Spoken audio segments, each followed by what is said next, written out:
రేపు ఈ వేళకి అనేది ఒక లెవెల్, ఆ దినమందే అనేది ఇంకొక లెవెల్, ఇంకొక లెవెల్ అంటే ఆ గడియలోనే అనేది ఇంకొక లెవెల్.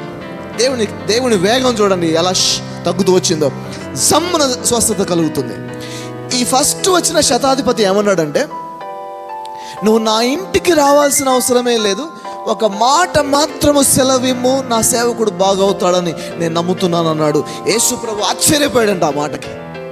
యేసునే ఆశ్చర్యపరిచిన విశ్వాసము, అందుకనే స్వస్థత ఆ గడియలోనే జరిగింది. యేసు ప్రభు వారే ఆశ్చర్యపోయే విధంగా నమ్మినప్పుడు కార్యం ఆ గడియలోనే స్వస్థత జరుగుతుంది. ఇంకొక సందర్భం ఏంటి, తన కుమార్తె చావు బతుకుల్లో ఉంటే యేసు ప్రభు దగ్గరకు వచ్చిన కనాను స్త్రీ. ఈ కనాను స్త్రీ ఏమన్నదంటే, అవునయ్యా, కుక్క పిల్లలు కూడా టేబుల్ మించి పడే వాటిని తింటది కదా అన్నది. యేసు ప్రభు అన్నాడు, అమ్మా నీ విశ్వాసము గొప్పది. ఆ గడియలోనే కూతురు బాగా అయిపోయింది. ఆమె ఒకటే నమ్మింది, ఈయన వల్లనే నా కూతురు బాగవుతుందని నమ్మింది ఆమె. కాబట్టి గట్టిగా పట్టుకుంది, ఆమె కుమార్తెను తిరిగి సంపాదించుకుంది. ఇంకొక స్త్రీ ఎవరంటే రక్తస్రావం కలిగిన స్త్రీ. ఈమె ఏమనుకుందంటే, నేను వెళ్ళి వస్త్రపు చెంగు ముడితే చాలని ఆమె స్వస్థత పొందింది.